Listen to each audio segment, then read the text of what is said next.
Hey there, it is Corinne and Sarah. This is Plots Politics Live. My name is Corinne Straight. I am here with Sarah Blessing. How you doing, Sarah? Amazing, because I get to be with you. I know, I'm so excited. This is I don't know if I will say this is a fun episode, but it is definitely an interesting episode. And we are going to be talking today about the county and the city of Elkhart, Indiana. So Elkhart is the city within Elkhart County. They have gotten a lot of attention over the last several years for some wrongful convictions that stemmed from police misconduct and some unethical behavior from the prosecutor's office. And not only do I live in this community and am aware of this issue that's been happening in Elkhart, I also worked for the city of Elkhart for a long time and handled 2 of the wrongful conviction settlements when they were announced. So so that's what we're going to get into today. And we want people in the comments to share your thoughts, talk with each other, discuss. I would encourage you right off the jump here. I'm going to encourage you to go check out 2 excellent pieces of reporting. ProPublica did a series in partnership with the South Bend Tribune began in 2018. They did a series on the Elkhart Police Department. And then more recently, there has been a series called Lawless running in the Indy Star. And it's by a reporter named Christine Phillips. She has written stories about Elkhart as these cases have been breaking. And she's done a really good job of coming up to Elkhart and spending time with some of the people in the community and getting their story and really understanding the reverberations of what happens when someone is wrongfully convicted. Because I always think about, not only is the wrong person in prison, the real perpetrator is still out there, and there is no justice. Justice is not served just when somebody is put behind bars. Justice is served when the right person is put behind bars. Right. And that's what we can get into a little bit. And I'll preface all of this by saying there are definitely some quote unquote bad apples in this story that we will talk about. None of them work for the Elkhart Police Department any longer. They've been gone for a number of years. One of them is no longer living. And the issues that came out of the department that these cases have brought to light have led to some systemic changes within the Elkhart Police Department. And although Elkhart is the focus here, what makes me really additionally feel defeated when I read these cases is to think of how many other examples there are, because we know that wrongful convictions happen a lot. What has happened in the city of Elkhart is very unique because they have garnered the attention of an incredible legal team who is working systematically just on cases out of Elkhart. And you can only imagine if that kind of legal team existed for other cities in the country, what would they uncover? So I don't necessarily think it's because Elkhart is quote unquote worse than other places. There are some unique elements to the city of Elkhart and to Elkhart County, the justice system in general. There are some unique elements, but these elements, especially when it comes to systemic racism, systemic bias, witness coercion, witness intimidation, these tactics happen and have happened in law enforcement across the country for a long time. And thankfully for the exonerated individuals in these cases, they got the attention of this extraordinary legal team and the exoneration clinic, which is run out of the University of Notre Dame Law School. So they're local people working on this, which I also think is fascinating. We call this area up here, if for those of you who aren't familiar, up in northern Indiana. Region? Well, the region, that's where I grew up. So the region, okay. Northwest Indiana, that is kind of Chicagoland. So if you think of the northwest corner of the state, where I am is the north central part of Indiana that butts right up to Michigan. And we call this area Michiana. I've heard that before. Yes. Yeah. We're Kentuckiana. You're Kentuckiana, exactly. So that's kind of because your media market is the same way. If you're turning on news in Corinne, it's about Louisville. And so when we are now in our corner of Southwest Michigan, that's in our media market, is really, there's lots of small towns. So there's not a dominant city, but it encompasses the whole thing. So you'll get Michigan news and Indiana news. Yeah. So let's dive into it, Sarah, if you're ready. I just want to point out, so Corinne is an expert on this on these things that she's going to be talking about today. You actually did this for your job while it was Yes. happening. So I'm appreciative that we have an expert on the show who happens to be the host. Yes. Which I think we're very lucky for that. And also I just want to say I'm appreciative of all of police officers that put on that uniform and fight to protect us and risk their lives to protect us. I'm thankful for them. And we are not, attacking police. We are just saying sometimes the system is broken and it allows for bad things to happen. And if we don't examine them, we can't fix them. And that's what we're talking about today. We can still fix this system and get it better. And also at the same time, be very thankful for people that are doing this job.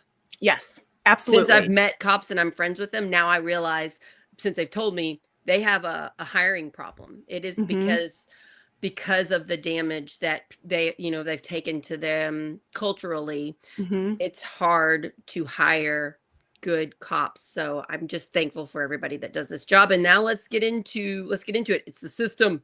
That's why we talk. I mean, if anybody has been listening to this show that Sarah and I have been doing now for a few months, we did an entire series in February on Reconstruction, post-Reconstruction, the ramifications of the Civil War, of Jim Crow laws, and the 13th Amendment. And I'll go back just a little bit to remind everyone, the 13th Amendment was the amendment that abolished slavery.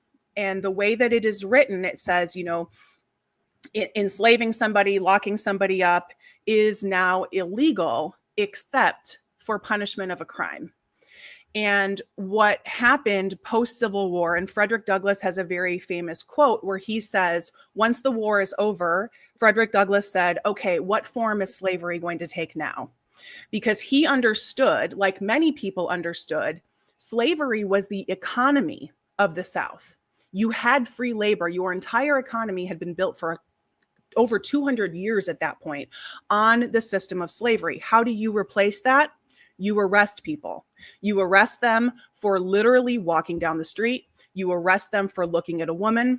You arrest them for dropping a piece of trash, and you put them in jail and you force them to go work in the fields. And of course, that is Black men. That is predominantly Black men.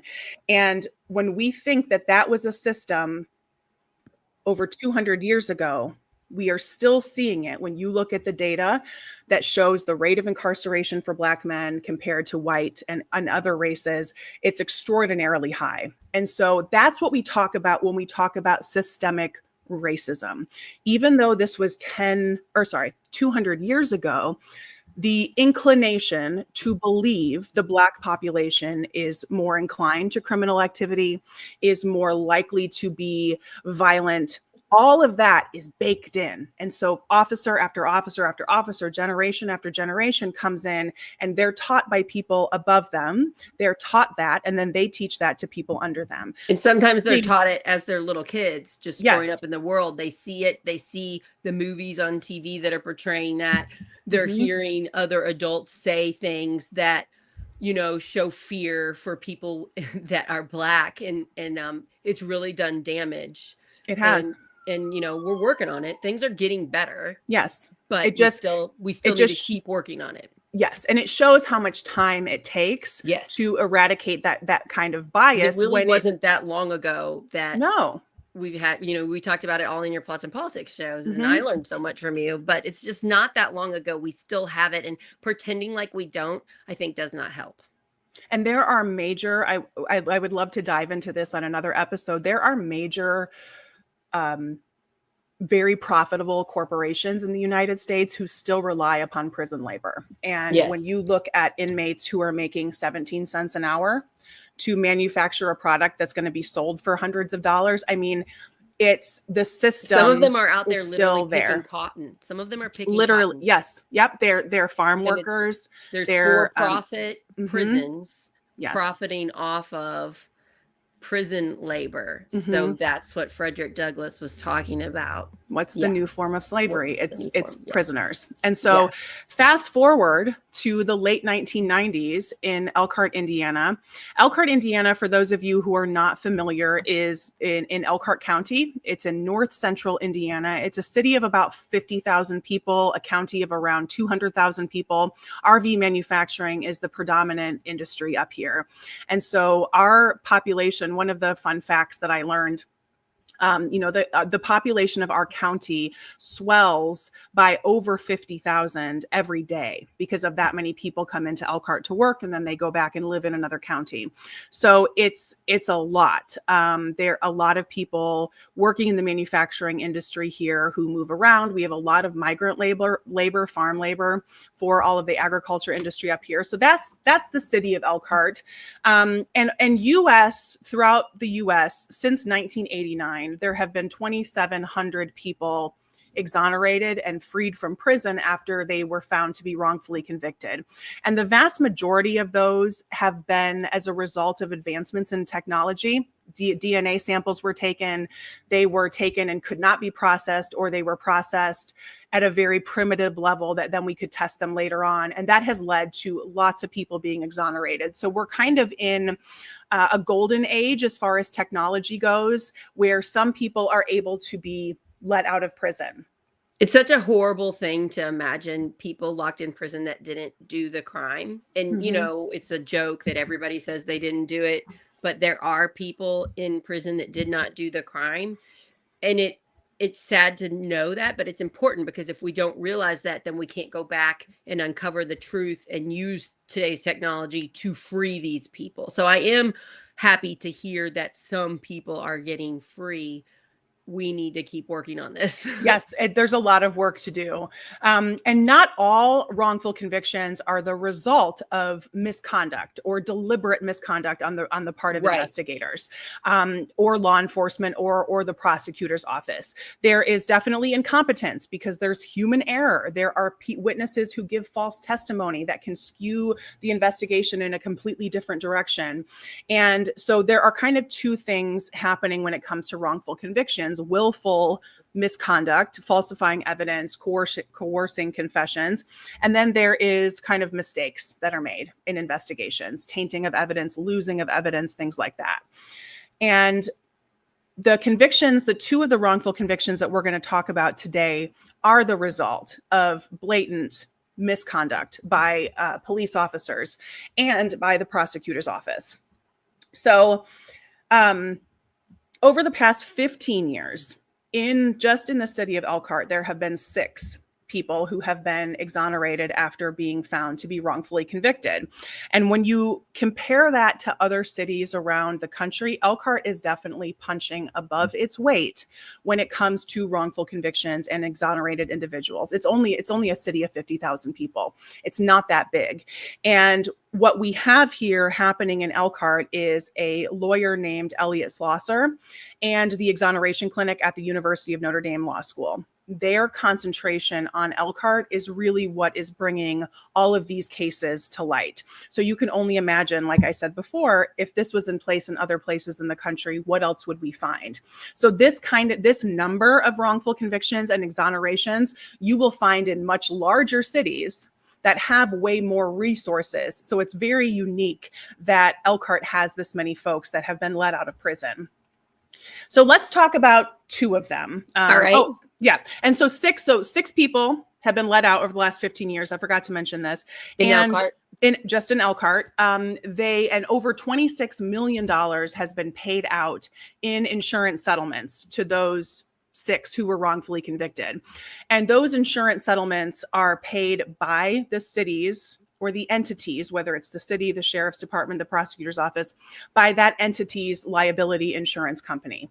So it's not directly coming out of the pocket of taxpayers as you think in the form of tax dollars, but it does lead to insurance premiums going up over time because your city becomes identified as a high-risk place to insure. Just like any bad driver, your insurance premiums are going to go up. And it stinks because it doesn't matter how great they are doing now. Yes. It's that in the past, they made some mistakes, and so it's raising their premiums, but it's not the exact these high $1 million settlements, it's not that much. No, not Right. Usually not. No. And the two that we're going to talk about today are actually the highest amount of wrongful conviction settlements in Indiana history. So let's start with Keith Cooper. Keith Cooper is a Black man, and I think that is very relevant to this story and very important to mention up top. He had recently moved his family to Elkhart from Chicago. He was married at the time. He was young. He was in his late 20s, a father of 3. And he came to Elkhart for a job in the RV manufacturing industry because that's what he had heard. I'm going to give my family a better life in Elkhart. And he was working on doing just that. All of a sudden, in January of 1997, he is arrested by police in the city of Elkhart. He is accused and eventually charged with armed robbery and attempted murder. There was no evidence to show that he had actually done this. He was accused of committing this crime with another man named Christopher Parrish. Chris and Keith did not know each other. They never met each other. They were both Black men. Keith Cooper had not, there are families in Elkhart who have been here for ever and ever and ever, and you kind of just know everybody. Keith Cooper wasn't one of those people. He was fairly new to the area. He did not know Chris Parrish, but apparently, according to the Elkhart police, they committed this crime together. There was DNA that was left at the scene of the crime because a hat was left there. DNA evidence that was tested at the time in the late 90s cleared Keith Cooper as a suspect. So it wasn't as exact as what we have now, where it can literally point to somebody. It was able to be used as a technique to rule people out. So we know this DNA, it's not Keith Cooper. We didn't know who it was, but we knew it wasn't him. We knew it's not him. Charged. Okay. Yes. That evidence was never presented at trial, and it was never turned over to the defense. So the defense didn't even know it was available to say somebody wore this hat. It wasn't the person you're charging with. Yes. Wow. Okay. And so from an investigative standpoint, the moment that DNA comes back and it says it's not Keith Cooper, as an investigator with integrity, you say, oh, well, crap, we got the wrong guy. Let him out. Let's go back to the drawing table and figure out who to get. Right. That is not what happened here, unfortunately. And there was false testimony that was given by several witnesses, including a witness who was a victim of the armed robbery. Her name is Nona Cannell. She went on record with the Elkhart Police Department identifying Keith Cooper. And it was very confusing at the time because her identification of him was a little fishy. There were other members in the Elkhart Police Department who said, this doesn't seem right. And when they learned of the detective who had actually given her the lineup, it made sense to them how she identified Keith Cooper, because the detective on this case was Steve Rizutko, and he was known, he kind of had a reputation for putting together very leading lineups.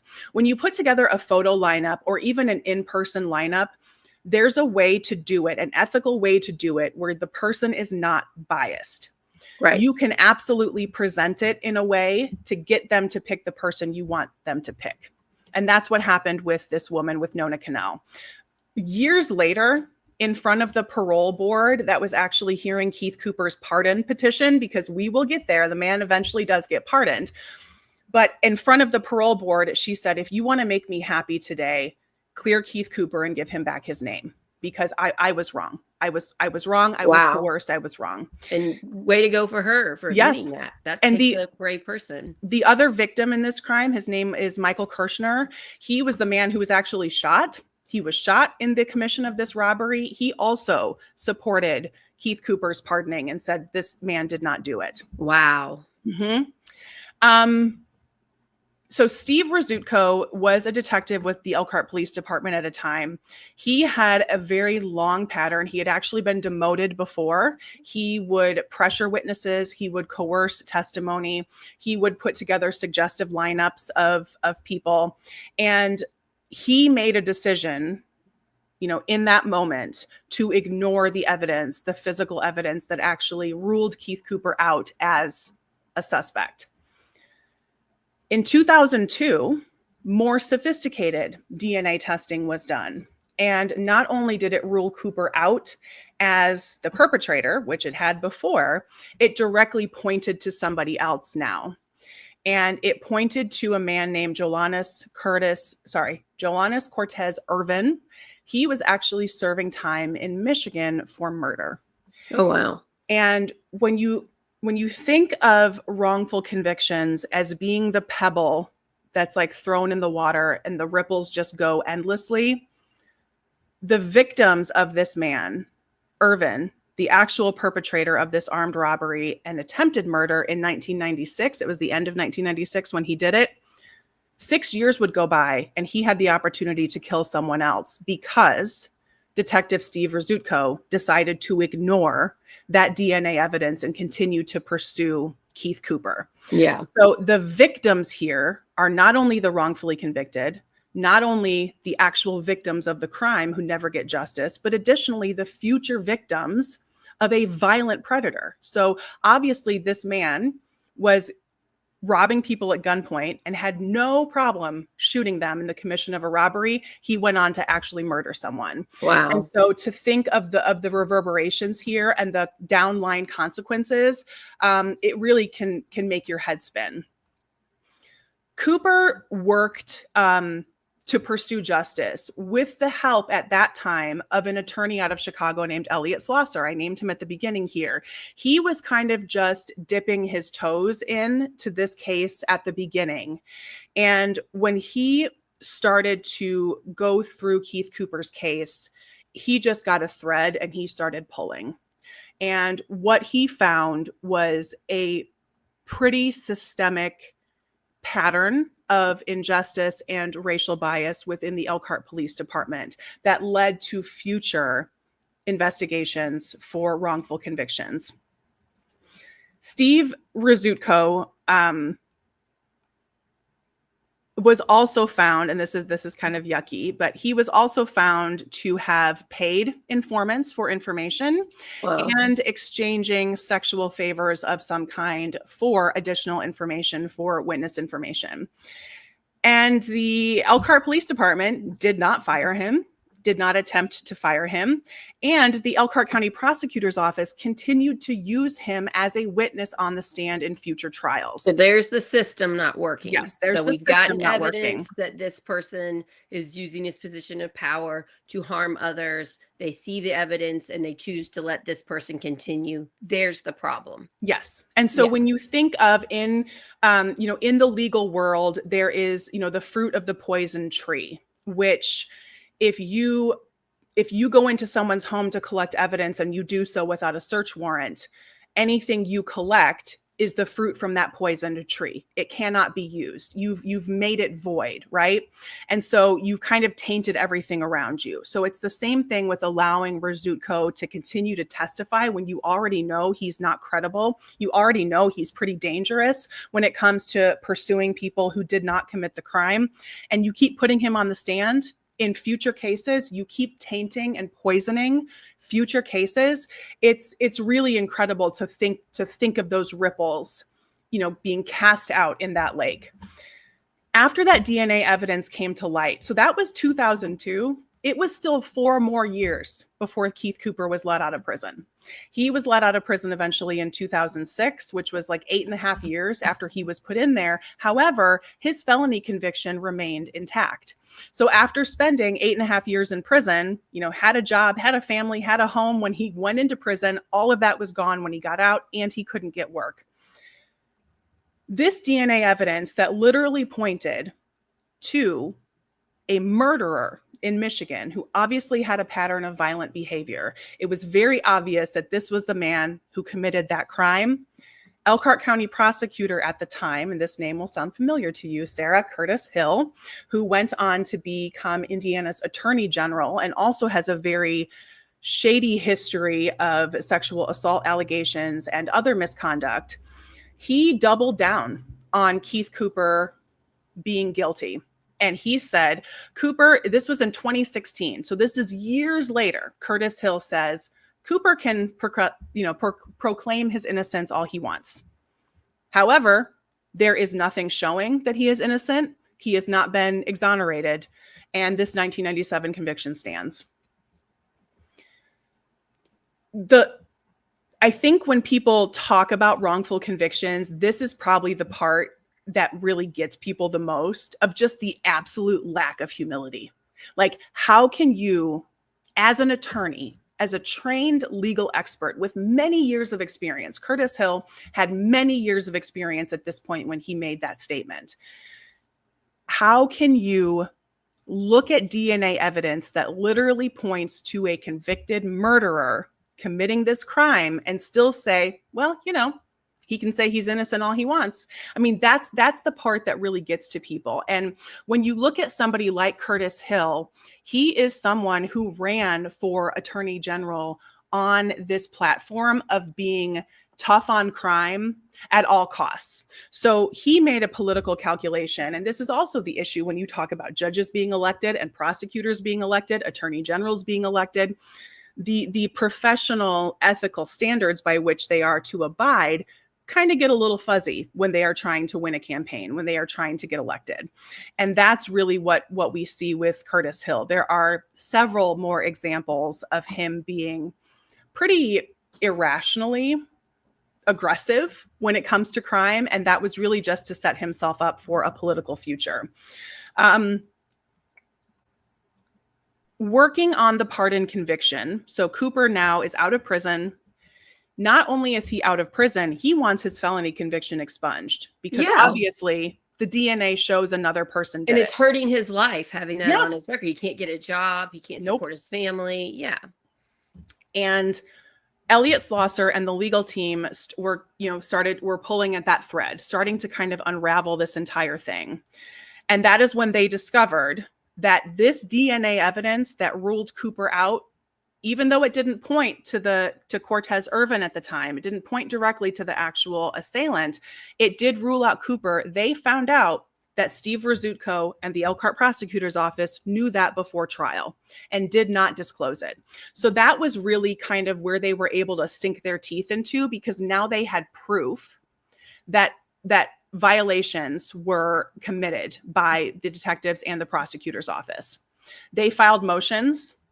They were working to gain discovery in this case. They wanted to find out what else Rzutko knew and when he knew it, and kind of start building a case from there to eventually exonerate Keith Cooper. On the night before those deadlines for discovery and Rzutko's statements were due to the court, Rzutko died by suicide. He took his own life. And of course, he was never convicted of anything. He was never even brought up on charges of anything. But when you look at not only this case and several other cases he was involved in, it's pretty clear that this was kind of a career-long pattern for him. This is all sad. It's very sad. It's all sad. It's very sad. It's such a cultural problem that we all face, where people do not want to admit when they make mistakes. Mm-hmm. And there comes a time in your life, because I've done this, I've lied before to get myself out of trouble. I try not to do it now, but I did it when I was younger, where you realize you messed up and somebody's found out about it. And you can either say, I messed up, I'm sorry, I'm going to do better next time. Or you can lie again. Mm-hmm. And we need people in positions of power that are humble enough and willing to grow to say, I messed up. This is messy. This is not black and white issue. This is gray areas when you're charging someone with a crime and putting them in a jail cell. Mm-hmm. We need people that are doing that to be able to say, oh, here's new evidence I didn't see. Here's this. I need to say we made a mistake. But I know they're afraid of the culture attacking, the press, everybody attacking them. And if we just made it collectively better as a society to accept people's mistakes, less people would suffer. Mm-hmm. Absolutely. And made it, if it was a mistake, if it was a moment of bad judgment, to give people the grace and the ability to say, I screwed up. Let's try to fix this going forward. Because at the end of the day, in all of these cases, there are victims denied justice. The perpetrators were eventually the perpetrator of Keith Cooper, what Keith Cooper was convicted of. They were caught, but the next case we're going to talk about, they were never caught. We don't know who did it. And so the amount of resources that are put towards pursuing somebody who you knew at the beginning was ruled out as a suspect. You're going to put all of this money and all of this time in a criminal trial, which is unbelievably expensive and time consuming and resource intensive from a taxpayer perspective. The unethical layers to this are just so frustrating. And in the investigation with Keith Cooper's legal team, as they started unraveling and uncovering what Detective Steve Rzutko was doing, even after Rzutko passed away, died by suicide, they started finding this kind of rumor of this term called the Wolverines. And at first it kind of sounded unbelievable. It turned out to very much be true. And the group of Wolverines within the Elkhart Police Department, it was a pretty small group of officers who called themselves the Wolverines. It was kind of their own stupid club name. It sounds so juvenile, but they had a pattern of specifically targeting Black men in the city for crimes, scapegoating Black men. They were clearly racially biased. They also had a pattern of covering for one another. So they would help falsify police reports, etc. And through all of these stories, there have been, because for a long time, even people within the department, people who retired, denied that this was real. They would say, oh, that's just a rumor. That's not true. In the subsequent years, over 12 officers, including a former police chiefs and a former mayor of the city, have confirmed that the Wolverines did in fact exist. Wow. Even the former chief was a member of that team and worked to perpetuate this systemic racial bias within the city of Elkhart. And the city's first Black police chief, his name is J.J. Ivory, he said that in sworn testimony, when he was being deposed, he said these officers would absolutely lie and defraud in order to protect one another as they pursued the wrong suspects. So this is at this point now is very well documented. And so that, the team keeps pulling the thread. What else are they going to find? What else are they going to find? As they work on this, they eventually get the pardon petition to be approved and presented to the governor of Indiana, because the governor has the option in state trials and state criminal trials, has the option to pardon someone to expunge their record. So that way the felony would be off of Keith Cooper's record. And so pardons are done for a variety of reasons. This pardon petition was first presented to Governor Mike Pence in 2016, who went on to become the vice president because he was picked as now President Trump's running mate. And Governor Eric Holcomb took Mike Pence's place in the next election, was reelected. And one of the first actions that Governor Holcomb took in 2017 was granting Keith Cooper's pardon petition. And in an Indiana first, the governor of Indiana said, I am pardoning Keith Cooper because he is innocent. Wow. And that usually doesn't happen. Most of the time, someone is pardoned for different reasons. To come out and say this man is innocent had never happened before. That was a huge, huge victory for Keith Cooper and his family, of course, and the legal team. Following that pardon, Keith Cooper sued all of the parties involved for a wrongful conviction settlement.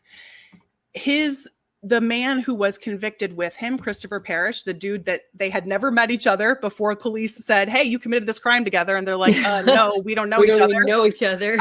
Christopher Parrish, he was let out of prison earlier. He received a $5 million settlement for his wrongful conviction. Keith Cooper received a settlement in 2022 for $7.5 million.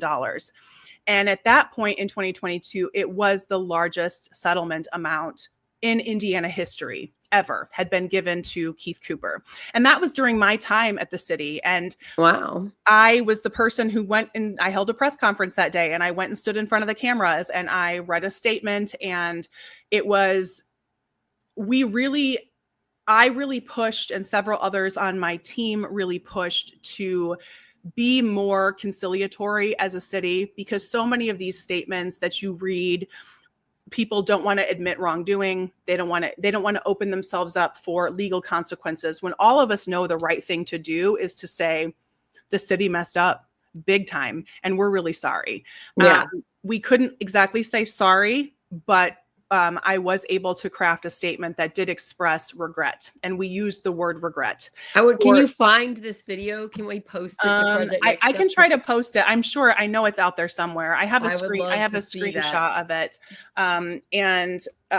Because it is a really weird place to be in, to have to kind of be the face of the person who stands out there. Yeah. But I'm a nobody, which is important. I'm not an elected official. I'm not somebody who could face really political repercussions for standing out in front of the cameras. It was just a communications strategy, and it was really sad. It was really sad. And so I did find my statement here. Hold on. You're pretty fast. Yeah, because it makes sense they asked you, because you weren't going to get in trouble for saying it. They didn't want somebody that could be blamed. It is just such a sad thing, but it's so amazing that you did that. Again, if people would just admit wrong and fix their mistake. Like, as soon as you see the mistake, fix it. If we just did that in the world, if people in positions of power saw a mistake and tried to fix it instead of cover it up, think how much better we would be in life today. Yeah. And I found my quote in here. It's talking about regret and empathy. I'm not even going to read it because I love Keith Cooper's quote so much better. Okay. In Keith Cooper's statement, which he has done a really good job since his release of being out in the public and speaking. He'll speak to law students. He'll talk about his process. That's amazing. And what he said is, for all the other Keith Coopers out there, keep your hope and stay the faith, because we had it happen. And so that has been his message to all of the other people who are wrongfully convicted: stay hopeful and keep fighting. And that's what he has done for years since he has been out of prison. I wonder how many people are working. There are lawyers out there that they decide to take these types of cases, and I'm so thankful for them. So I'm glad that he's an advocate for that. It's such a sad story, but it's beautiful in the way that it's being handled. Mm-hmm. Yeah. And he has handled it with grace and continues to be someone who's a resource for especially these law students at the University of Notre Dame. And so I mentioned that Keith Cooper's settlement, the $7.5 million, set the record for the highest wrongful conviction settlement in the state of Indiana until the next settlement came out. We actually broke our own record. Elkhart did within a year and a half. It was absolutely depressing when the settlement came in, I was like, are you freaking kidding me? We just broke our record again. Not good press for the city of Elkhart. Definitely not to be the communications director at a time like that. And again, it's not the people in power when you were there. No, it was earlier. Over 20 years ago. It's like being blamed for things you did not do. Yep. But it is hard, because even though the conviction was 20 years ago, you then hear somebody like Curtis Hill say, well, we stand by it. We said, even though the DNA literally points to another person who was in prison for murder, you have people like Curtis Hill 20 years after the fact playing the political game to save his own behind. I hate him. I hate political sliminess. I hate political sliminess. And that's what Yep. Yeah. So about a year and a half later, after Keith Cooper's settlement was announced, the settlement record was broken when this man's settlement amount was announced. His name is Andrew Royer, and he actually served 16 years in prison. Keith Cooper served 8.5. Andrew Royer served 16 years in prison for a crime he absolutely did not commit. And Elliot Slosser, working on the Keith Cooper case, prompted students at the University of Notre Dame to kind of reinvigorate their exoneration club, because it had been just a club before where they would learn about wrongful convictions as law students. But it wasn't really anything that was productive until after the Keith Cooper case. And then all of these law students got together with Elliot Schlosser and other law professors, and they actually started doing a clinic and working on these cases. And the first case they took on was the case of Andrew Royer. In 2002, a 94-year-old woman named Helen Saylor was found strangled to death in her apartment. She had spent the day with family before. It was around Thanksgiving, and she had spent time with her family on the day before. She was supposed to come downstairs and be picked up the next day to go out for another outing. She did not come downstairs, and then unfortunately her body was found. Andrew Royer and his co-defendant, Lana Cannon, also resided in the building, and a series of very bizarre events would lead to Lana Cannon and Andrew Royer actually being charged with this crime and even being considered suspects. And what happens in this case is a story that is pretty familiar to anyone who has followed exonerations in any capacity. You kind of know what police are going to do here. Following the murder, Nina Porter was traveling in a car with Lana Cannon, and they were pulled over by police. At the time, Nina Porter found herself in some legal trouble, and she was told by detectives, and I've listened to her interview several times. You can find it online. She was told by detectives, "Help us, or we're going to take your kids away." And so she did. She told them what they wanted to hear, and she ended up implicating the woman that was in the car with her, Lana Cannon, and Andrew Royer, which is very bizarre. So Andrew Royer also lived in the building. He was in his, let me try to think, he was in his 20s at the time, but he was someone of very diminished intellectual capacity. His mother would say, at most, he has the intellect of a 12-year-old. And he was brought in and interrogated for over 2 days by detectives. The vast majority of that interrogation was not recorded in any capacity. Wow. And at the end of that interrogation, he confesses. I'm putting quotes around confesses. He confesses to the crime. And very similar to, if anybody out there has watched Making a Murderer, if you've ever watched that on Netflix, there's a very similar situation with a young man named Brendan Dassey, who is interrogated and eventually, quote unquote, confesses. And after Brendan's confession, he's just like, okay, can my mom come pick me up now? Or my dad come pick me up? It's so sad. Because he has no understanding that I just confessed to murder. Andrew Royer did the same thing. So he was interrogated for over 2 days. His quote unquote confession took over 18 minutes. And in that 18 minutes, he is starting and stopping. He is being corrected by detectives. They are saying, "Don't you mean? I thought you meant, I thought you said." So they are leading him, because he has the mind of a kid, they are leading him down the path to confess to something he ultimately didn't do. When he gets to the end of that 18-minute confession, he also says, "Okay, can I go home now?" Oh, this is so sad. Yeah, you're right. I have heard of this, and I do not watch these things. I've just heard of them. Yeah. This is familiar. This has happened before, this type of technique. Yeah, this is sad. Yes. And something very similar to the Keith Cooper case actually happened here as well. Lana Cannon, who would be convicted alongside Royer as the co-defendant who committed this murder, there was one fingerprint found at the scene that a member of the Elkhart County Sheriff's Department actually said matched Lana Cannon. It did not match her. It actually ruled her out.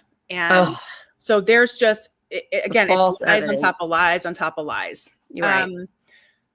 When the credibility of this fingerprint examiner and when it was proven that this was not Lana's fingerprint, she was released from prison in 2012.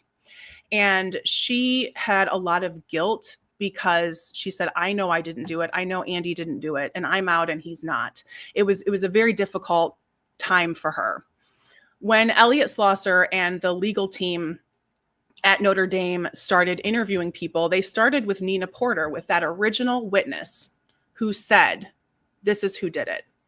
And And that's the woman who said they told her she was gonna lose her she was kids going to lose her if they didn't kids. say it. Yep. Okay. And to hear her tell that story, she literally says, no, they told me point blank, you're going to lose your kids. 25 years later, for her to tell this 20 years later, for her to tell this story is just heartbreaking. And to think of how many other Nina Porters are out there, how many other people have been threatened to do what law enforcement wants them to do. It's really frustrating. At the time, after Andrew Royer's confession was given, the investigator on his case was a man named Carlton Conway, Detective Carlton Conway. There were many others inside the Elkhart Police Department who had a lot of questions about this. They really didn't believe that Andrew Royer did this. And a former officer, she said, Andrew Royer's interrogation was one of the worst things I have ever seen in my 34 years with the Elkhart Police Department.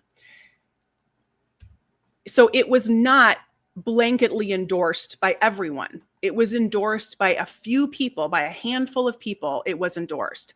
And it is important to point out that Andrew Royer is a white man. He's not black. The other exonerees out of Elkhart are black, but Andrew Royer was targeted because of his diminished capacity, because he was intellectually younger and he could be manipulated. And so that's what, it's the sex worker they find on the street saying, help us out, or we're going to charge you. It's marginalized people. Sometimes that's based on race. Sometimes that's based on other factors. Andrew Royer started fighting his case with the Notre Dame exoneration team and eventually was released in 2020. He served 16 years in prison. And the way that they got to that release was actually really interesting. They were able to get a special judge appointed in another county. Kosciuszko County is actually a county southeast of us here in Elkhart. They went in front of a Kosciuszko County because, side note here, the original judge in Elkhart County who presided over Andrew Royer's trial and him being found guilty had presided over other trials where other people had been found to give false confessions and had been coerced to confess. And this judge, time and time again, would uphold the conviction. So when this judge in Elkhart County was faced with, hey, Conway and the investigative team knew that Andrew Royer had an intellectual disability, and they did not take any precautions to take care of him and to get him a legal advocate when he was being interrogated, the judge said, well, too bad. He confessed anyway. So Royer's team was able to get a special judge appointed in another county, which is sometimes what it takes. You have to go to another county. You can't keep, it's like you're banging your head against a wall over and over again. In Elkhart County, you're getting the same result because you're seeing the same judge. They were able, which is actually rare, they were able to get this special judge appointed in Kosciuszko County. And this judge found that Royer's confession was unreliable and involuntary, and the investigators had withheld exculpatory evidence, just like they did in Keith Cooper's case. So they withheld the fact that that print did not match. Conway is the detective in this case. And because after Andrew Royer's conviction was overturned, of course, the state of Indiana appealed it. And the appeals ruling from this court is a scathing report. It is 50 pages long. I have read it so many times. It goes through pieces of dialogue from trial where Conway is lying on the stand. He would make claims that Andrew Royer actually told him pieces of the crime scene that only the perpetrator could have known. They would go back to the pieces of the interrogation that were actually recorded, because very little of it was recorded. They'd go back and listen to those recordings and hear that Conway is the one feeding him that information before Royer says it back to him. So it was very clear, and this judge and the appeals court upholds that it's very clear that Royer was manipulated and Conway knew what he was doing. So the appeals court upheld the overturning of Royer's conviction and said, no, his overturning stands. He is not guilty of murder. And then in 2021, after that happened, the Elkhart County prosecutor decided to not retry Andrew Royer because they could have gone to trial once again to try to get him. They decided not to. And that is when the Elkhart Police Department started to work to get Conway fired, because there are a lot of protections in place for police officers. They are members of unions. You cannot just fire them blatantly. You have to kind of go through a process. And I want to read this quote here by a man I very much respect. I got to work with him for years. He's the former police chief in Elkhart, for the city of Elkhart. His name is Chris Seymour. He was working to get Conway fired at the time. And in his letter requesting Conway's termination, he said, Conway's conduct, your conduct, amounts to an assault upon the institution of justice, which you swore to uphold, and constitutes a violation of your oath of office. No measure of discipline for your conduct can restore your credibility within the criminal justice system. And that was such a powerful statement coming from the current police chief.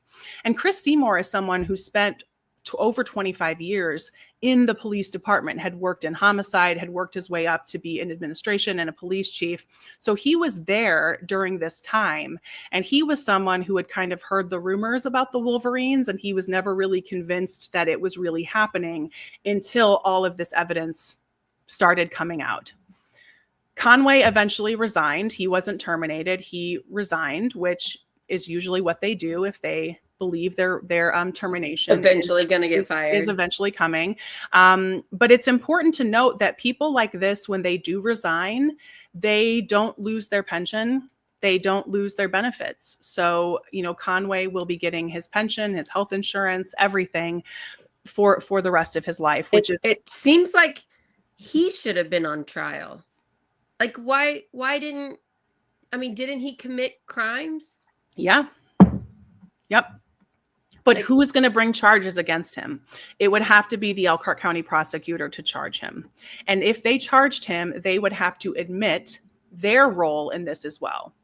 Okay. Because currently Elkhart County prosecutor Vicki Becker, she worked for Curtis Hill as a deputy during all those years. She worked on many of these cases. She is now the elected prosecutor in Elkhart County, and she participated in the interrogation of Andrew Royer. So she was very aware of what was happening. So people just covering up their mistakes. Yes. So they're letting more things happen. Yes. Yeah. We have the Jamie Knowles scandal down here, Corinne, and I'm hoping one day we can get Sean Bossack on. He's what do you call it? An individual reporter. He independent investigative reporter. That's the main person that tracked this case. And Jamie Knowles is the sheriff of Clark County and Republican chair of District 9 in Indiana. And he's now in jail. And as he should be. The amount of people that weren't able to come out and say what he was doing because Jamie Knowles would go after them, and the amount of people that knew about it and let it continue because they knew they would get in trouble there's just so many, and it's really hard to uncover and to fix it now. We're in the process of cleaning up Jamie Knowles' mess, and it's still going on. So it's such a complicated problem, and if we just fixed the system so that there were more checks and balances, more accountability, we could fix this, you all. We could fix this. It's not like we are just hopeless and we just going to let this stuff keep continuing. We can change some things so that if a cop coerces someone into saying they committed a crime they didn't, they get charged with a crime. I just think that should happen. Yep. And because police officers and investigators in general in law enforcement, they have a lot of leeway in the investigative process. I mean, they are able to lie during an interrogation. They are able to say, your friend told us you did it. We found your shoes there. You left them there. And so when you start to unravel false confessions and understanding false confessions and what leads to it, it's true psychological manipulation. And there is to an extent, psychological manipulation that is not only allowed within police investigations, but is encouraged, because that is how you do get confessions. It just becomes very difficult to parse out which confessions are reliable and which are not, especially when you are going after someone who is under duress of any kind, if it's a stressful situation, if they are of diminished capacity, if they are tired because you've been talking to them for 12 hours, all of these tactics to wear somebody down and get them to say what you want them to say are used in legitimate confessions and false confessions alike. So it's very difficult to understand where the line is. And because somebody like Conway, Rzutko, et cetera, they certainly were not the only investigators involved in these, but themselves and others, the tactics they use were also tactics used by other officers to elicit legitimate confessions. So it's really, really hard to understand the difference. And Andrew Royer eventually went on to win the next record-breaking settlement against the city, which was over $11.7 million. And that broke Keith Cooper's record. Andrew Royer seems to be doing pretty well now. He lives with his mother and his stepmom. Keith Cooper also seems to be doing really well. He is remarried. He loves to spend a lot of time with his little dog and his new wife and her grandchildren. So there's a lot of healing that still needs to happen. One of the biggest pieces of contention here is that because of the manipulation that happened in the Helen Saylor murder, no one else has ever been arrested. No one else has ever been charged in her murder. And so we are 23 years away now after her murder. And we know how hard it gets to prove cases like this the more that time goes on.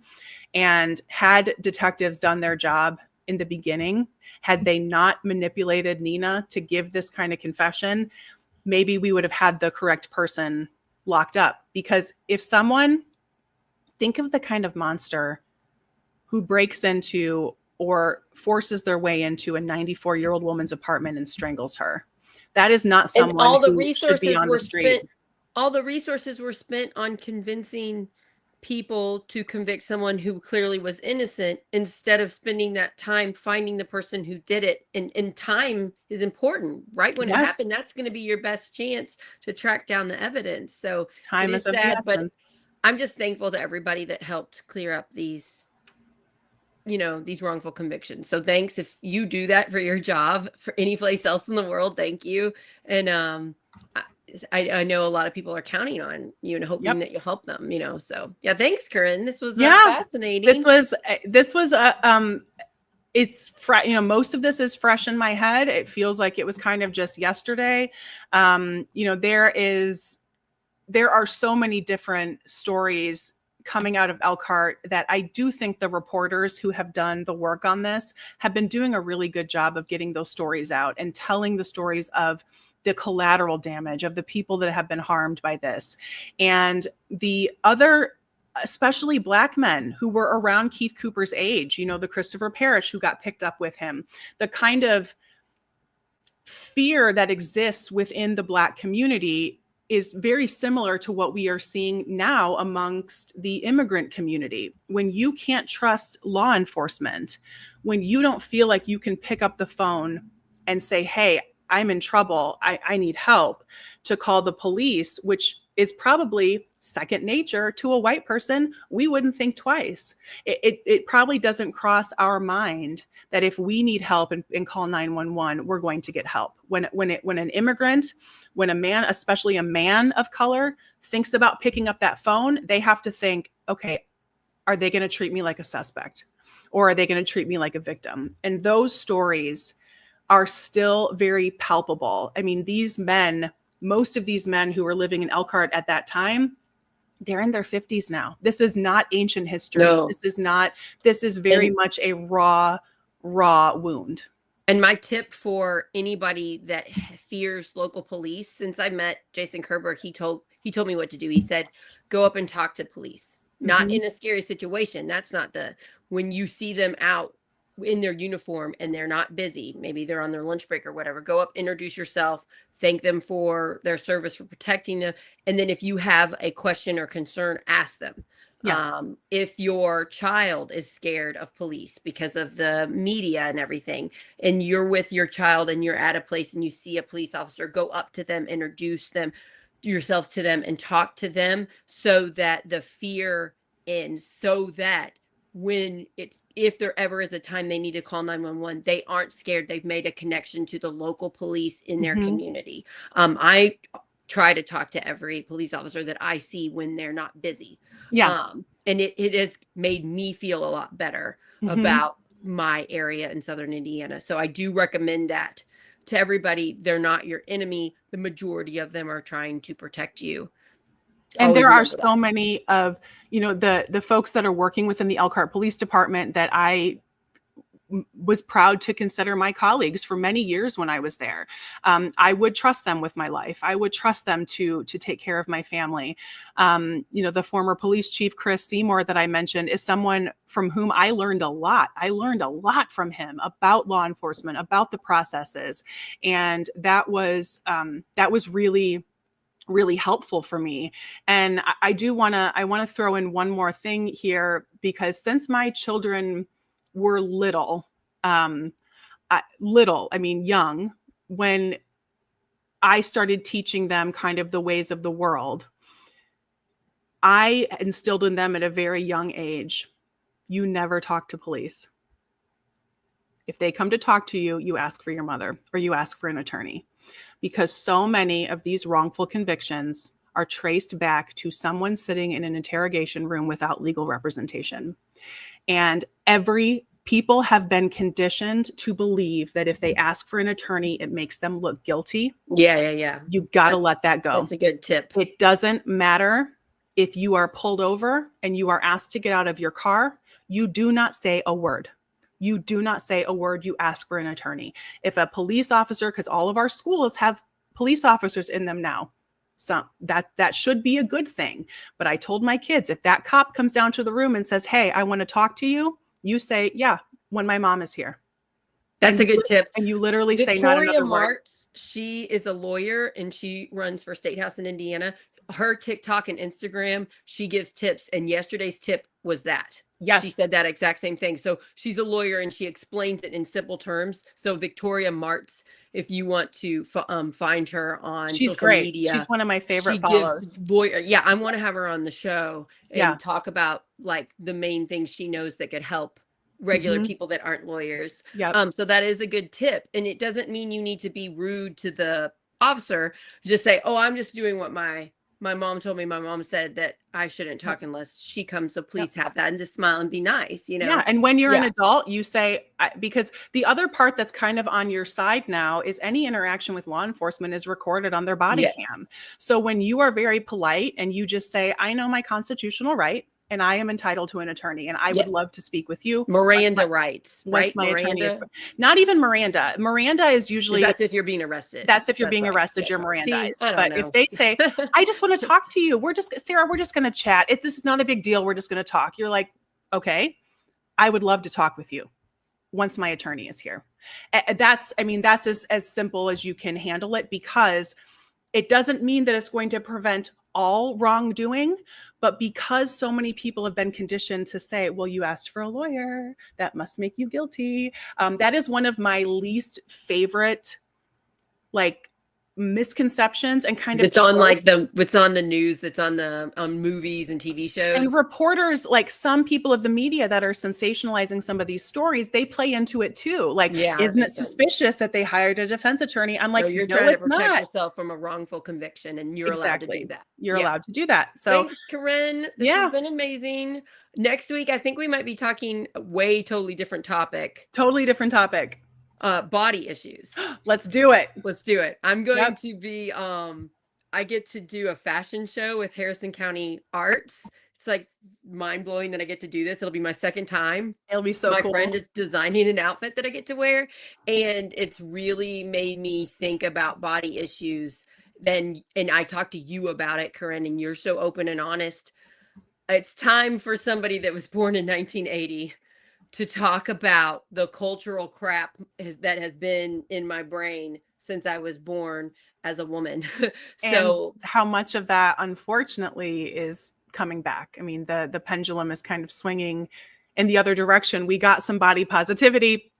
We got some love. We did. And we now got and now the pendulum is swinging back. My And 6-year-old daughter has made comments about how she needs to stay skinny. And I'm like, well, she's not hearing that from me. Where is she hearing that from? And then I'm Yep. like, oh, this is so much more than what mommy and daddy say around her. Yes. So yeah, let's get into that It's next thick. week. Different topic that'll hopefully be helpful for everyone if we just are open and honest about what goes on in our brains with 100%. weight. I can't wait to talk about that with you, Me Sarah. So too. we'll be back next week. Thank you everybody for watching and listening. If you're listening to this on wherever you listen to podcasts, please leave us a review, rate it, share it with your friends, download it. That helps us quite a bit. If you're on social media, please share it, like and follow. Even just, you don't even have to write a comment. Just click share and click share. It's the easiest thing you can do. Yep. When Invite people your ask, friends on Facebook. That Yeah. helps so much. And also subscribe on our YouTube. Facebook and YouTube and Yes. podcasts are the main ways people are watching our shows.